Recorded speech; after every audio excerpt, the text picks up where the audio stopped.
James had not been out to push coaches or trucks in the yards for several days. He wondered if he would ever be let out again. "Oh dear," he thought, "I shall have to stay in this shed for always, and no one will ever see my lovely red coat of paint again. All because I went so fast that I made a hole in one of my coaches that had to be mended with, of all things, a passenger's bootlace." At last Sir Topham Hatt arrived. "I see that you're sorry, James, and I know too that you want to be a useful engine. People are laughing at my railway, and I do not like that at all." "I'm really sorry," said James. "I will try hard to behave." "Now there's a good engine," said Sir Topham Hatt. "There's nothing like determination." "I want you to pull some trucks for me."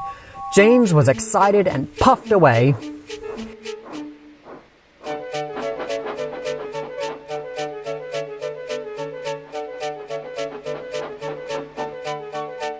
"Here are your trucks, James," said Thomas. "Have you got some bootlaces ready?" And he ran off laughing. "Oh no," said the trucks. "We want a proper engine, not a red monster." James took no notice and started as soon as the guard was ready. Come along," he puffed. We won't," screamed the trucks, but James didn't care, and he pulled them sternly out of the station.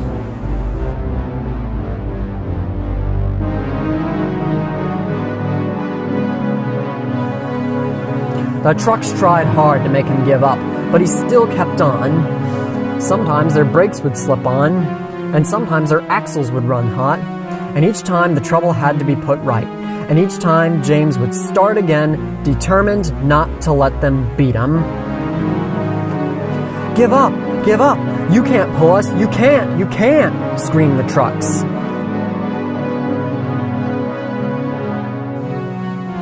I can and I will, said James, and slowly but surely he pulled them along the line.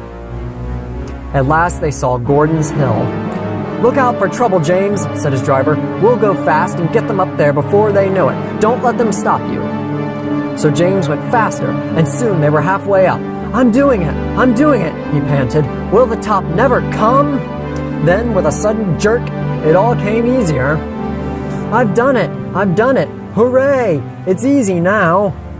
But his driver shut off steam. They've done it again. We've left our tail behind, look. The last trucks were running backwards down the hill. The coupling had snapped. But the guard had stopped the trucks and got out to warn approaching engines. That's why it was easy, said James as he backed the other trucks down.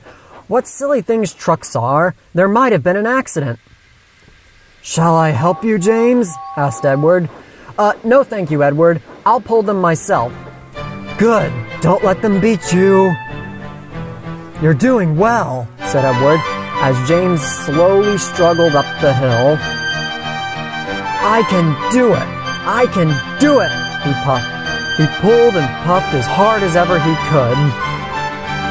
I've done it, he said proudly.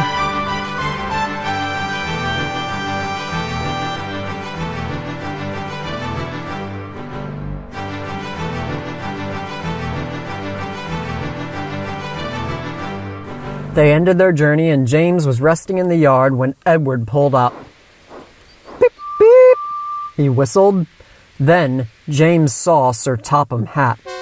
Oh dear, what will he say? He asked himself. But Sir Topham Hatt was smiling. I was in Edward's train and I saw everything. You've made the most troublesome train on the line behave.